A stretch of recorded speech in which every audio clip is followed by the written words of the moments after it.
Doctor बीना चतुर्वेदी की आवाज़ में उनके कहानी संग्रह माँ से खुशियों का पैगाम कहानी सुनिए। इस कहानी में बहुत बड़े कारोबारी पंडित जी के इकलौते बेटे की मौत ने इस खुशहाल परिवार को झकझोर कर रख दिया था। विधवा खुशबू को एक दिन अचानक अपने बचपन का हमउम्र साथी मिल गया।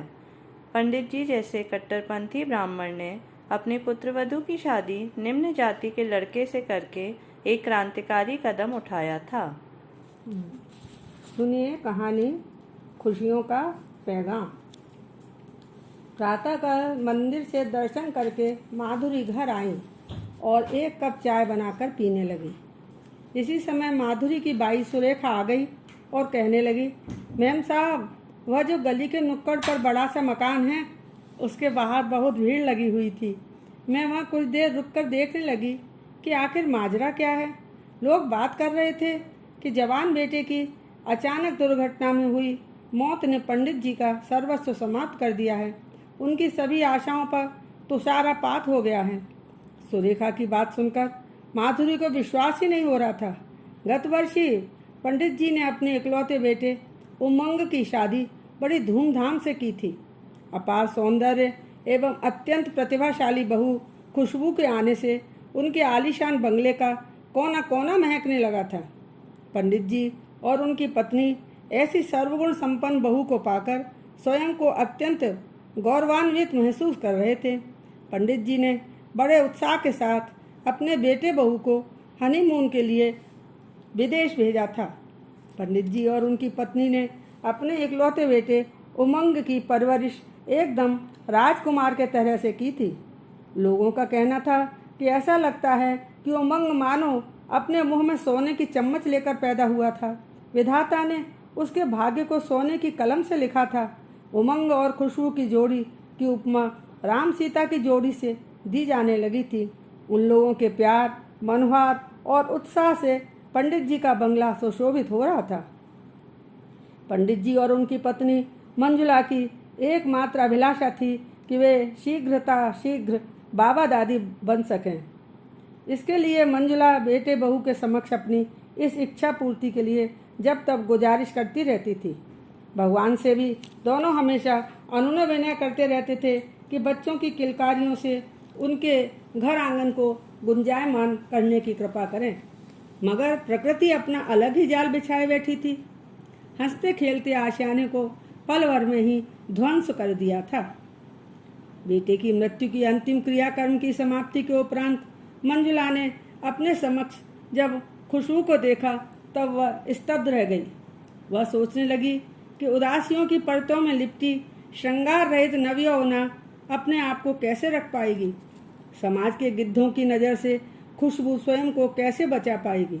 मेरी तो गोद ही उजड़ी है, मगर इसका तो सर्वस्व लुट गया। अपनी पहाड़ सी जिंदगी को अकेले किस तरह से व्यतीत कर सकेगी। अपने दिल पर पत्थर रखकर आंसुओं को पोंछकर अपनी सासू माँ के नज़दीक आकर उन्हें ढांढस बनाते हुए वह कहने लगी, माँ उठिए। उनकी आंखों से बह रही अविरल अश्रुधारा को वह अपनी कांपती हथेलियों से पोंछने का असफल प्रयास करती रही। इस खुशहाल परिवार पर अचानक टूटे इस दुख के पहाड़ ने तीनों की जिंदगी को झकझोर कर रख दिया था। मंजुला मन ही मन बस यही सोचती रहती थी कि समाज की कुत्सित नजरों से बचाने का एकमात्र यही निदान था कि अच्छा रिश्ता मिलते ही उसका पुनर्विवाह करवा दिया जाए। उनकी समझ में नहीं आ रहा था कि एक विधवा को स्वीकार करने वाला कैसे मिल सकेगा। खुशबू के रूप सौंदर्य और उनकी धन दौलत के लोभ में नवयुवक तो मिल जाएंगे, मगर खुशबू को कितनी खुशी दे पाएंगे, यह बहुत बड़ा प्रश्न था जो उन्हें हर समय कचोटता रहता था। खुशबू का जख्म अभी भरा नहीं था, अतः इस संबंध में कोई बात करना अभी उचित नहीं था। पंडित जी की मानसिक स्थिति ठीक नहीं रहती थी। उमंग ही संपूर्ण कारोबार को संभालता था। अब अपने ससुर के साथ खुशबू कारोबार संभालने लगी थी। हालांकि इससे पहले उसने कभी भी इस तरह से काम नहीं किया था, मगर MBA की डिग्री उसके पास अवश्य थी। सुबह से रात तक वह कार्य में व्यस्त रहने लगी थी। अपने कारोबार के काम से पंडित जी को जब भी बाहर जाना होता था, खुशबू उनके साथ जाती थी। वह उन्हें कभी भी अकेले नहीं जाने देती थी। उमंग के चले जाने के बाद पंडित जी और उनकी पत्नी की जिंदगी एकदम नीरस हो गई थी। दोनों बस खुशबू को देखकर जी रहे थे।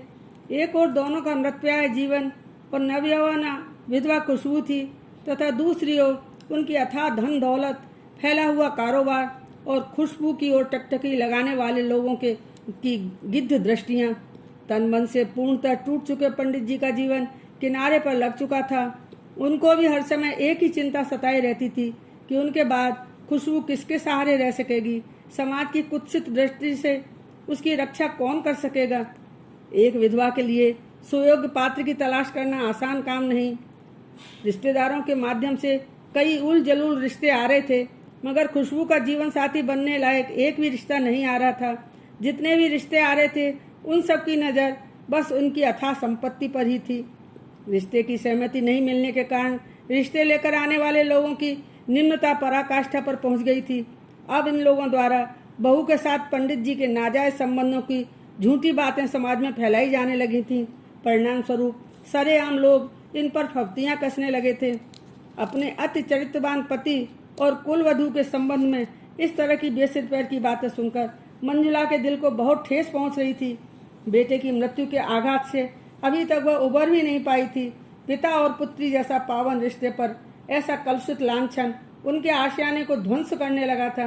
अपने पति के बिलखते चेहरे को देखकर वह कांप उठती थी। अब खुशबू अपने ससुर के साथ बाहर जाने से कतराने लगी थी। खुशबू की समझ में नहीं आ रहा था कि वह ससुर का सामना कैसे करे। जीवन का एक एक पल उसे पहाड़ के समान लगने लगा था। कभी वह स्वयं को कोसती और कभी विधाता को। विधाता ने कितनी निष्ठुरता के साथ उसके पति को उससे छीन लिया था।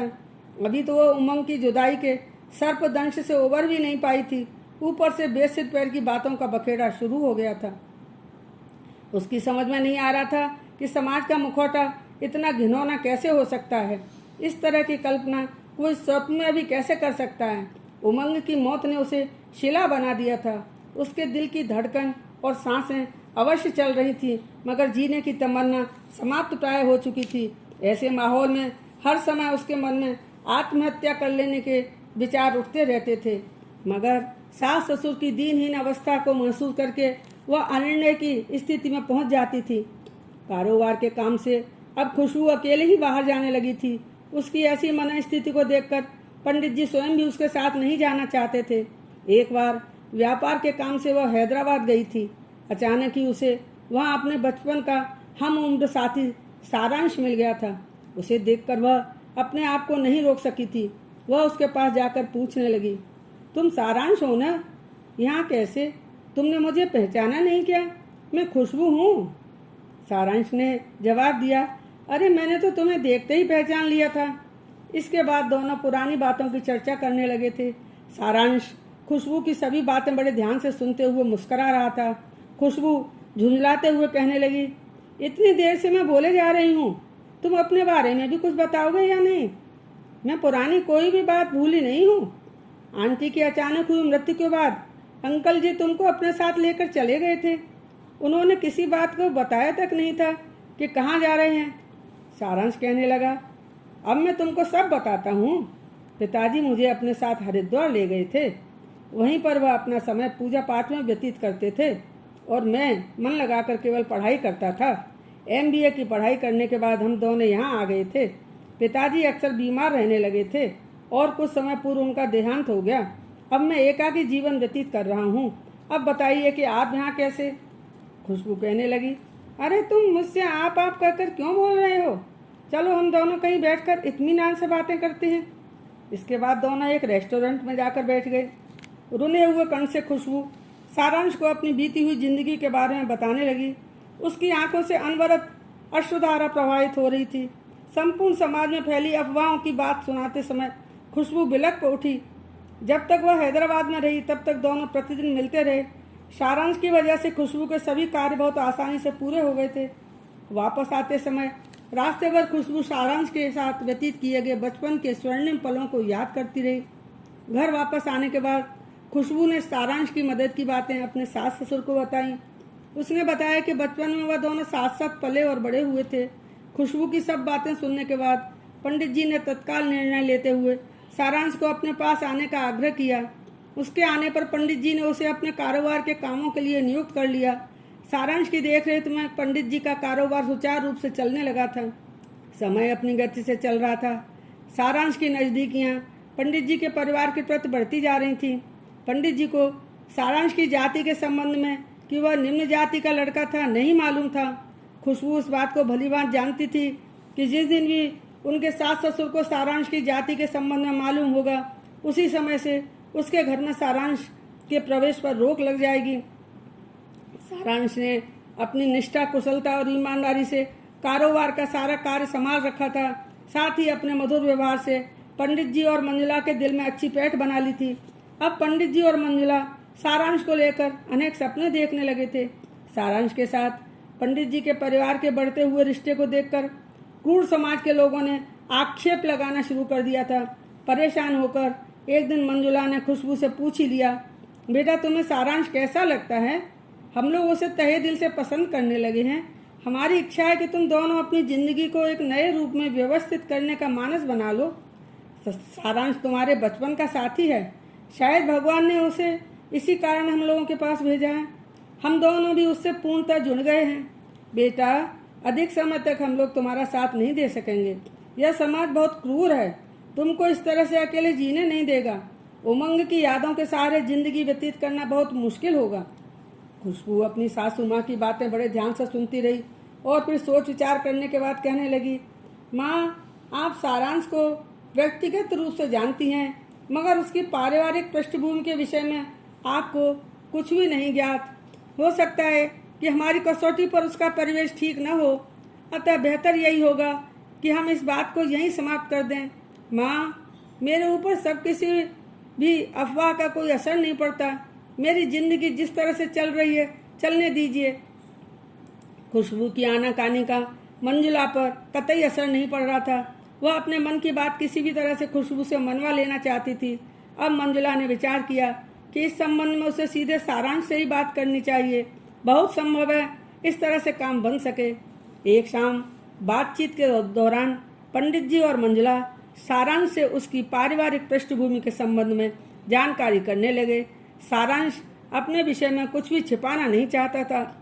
उसने सब समुचित रूप से उन दोनों को बताकर उनकी जिज्ञासा शांत की।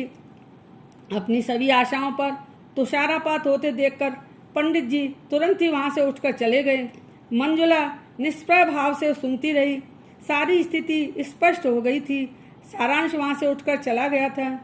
एक ओर उच्च कुल के कट्टरपंथी ब्राह्मण की कन्या खुशबू थी और दूसरी ओर निम्न जाति का बेटा सारांश था।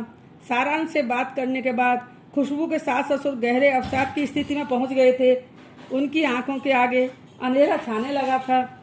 काफी समय तक सारांश इन लोगों से मिलने के लिए इनके घर नहीं आया। कारोबार के कार्य को करता रहा। इन लोगों ने भी उसे नहीं बुलाया। इस संबंध में खुशबू ने जब मंजुला से जानना चाहा तब वह कोई समुचित जवाब नहीं दे सकी। आंखें बंद करके सिसकियां भरने लगी। कुछ क्षणों पश्चात स्वयं को काबू में करने के बाद वह खुशबू से पूछने लगी कि सारांश की जाति के बारे में क्या उसे मालूम नहीं था, और यदि मालूम था तब उसने इन लोगों को क्यों नहीं बताया। क्षण भर में ही सबकी आशाओं पर तुषारापात हो गया। समस्त अब सपने धूल धूसरित हो गए। बहुत ही शांत भाव से निर्भयता पूर्वक खुशबू ने कहा, माँ, मैं सारांश की जाति से अनजान नहीं थी। हमारे कारोबार में एक बड़े अफसर के पद पर एक ईमानदारी से मन लगाकर निष्ठापूर्वक कार्यरत था और मैं बस इसी रूप में उसे देखती रही हूँ। वह एक विश्वास पात्र व्यक्ति है। हम लोगों ने इसी वजह से अपना कारोबार उसे सौंप दिया था। इस बात का उसकी जाति से क्या लेना देना। इसी समय पंडित जी भी वहाँ आ गए। अपने ससुर की ओर मुखातिब होकर खुशबू कहने लगी, पिताजी, यदि अफवाहों के चक्रव्यूह में फंसकर आपने सारांश को अपने कारोबार से बेदखल किया तब उसके जैसा निष्ठावान और विश्वास पात्र व्यक्ति आपको आसानी से नहीं मिल सकेगा। आप लोगों की परेशानी की वजह मैं हूँ। मैंने सोच लिया है कि मैं यहाँ से चली जाऊँगी। आप दोनों की देखभाल सारांश बहुत ईमानदारी और लगन के साथ करता रहेगा।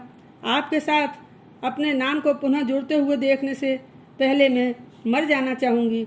इतना कहकर खुशबू जोर जोर से रोने लगी। दुखी मन से पंडित जी खुशबू को ढांढस बंधाते हुए कहने लगे, बेटी, यदि सारांश की जाति बिरादरी को अनदेखा करके हम सदा सर्वदा के लिए उसे अपने बेटे के रूप में स्वीकार कर लें, तब क्या तुम मेरी बात से सहमत हो सकोगी? अपने ससुर के प्रश्न को सुनकर खुशबू स्तब्ध हो गई और तत्क्षण ही अपनी सहमति के रूप में उसने अपनी गर्दन झुका ली थी। पंडित जी ने बिना समय गंवाए मंजुला से बात करके निर्णय ले लिया था। एक बार पुनः पंडित जी का बंगला दुल्हन की तरह सजने लगा था। शहनाइयों की धुन से पूरा मोहल्ला गुंजायमान हो रहा था। मंच पर दूल्हा दुल्हन के रूप में सारांश और खुशबू सज धज कर बैठे हुए थे। सुमधुर मंत्रोच्चारण के साथ पंडित जी और मंजुला कन्यादान की रस्म निभा रहे थे। सारांश और खुशबू की शादी का कार्यक्रम धूमधाम से संपन्न हो रहा था। पंडित जी जैसे कट्टर ब्राह्मण ने सारांश की जाति को अनदेखा करते हुए उसे अपने बेटे के रूप में स्वीकार कर लिया था। हालांकि नाते रिश्तेदारों ने इसकी कटु आलोचना करने में कोई कसर नहीं छोड़ी थी, मगर उनके प्रशंसकों ने इस कार्य की सराहना करते हुए कहा था, पंडित जी ने बच्चों की खुशी को आत्मसात करते हुए समाज के कट्टरपंथियों के गाल पर तमाचा मारते हुए नई पीढ़ी को खुशियों का पैगाम दिया था। सामाजिक बेड़ियों में जकड़े हुए लोगों के समक्ष उठाया गया यह एक क्रांतिकारी कदम था।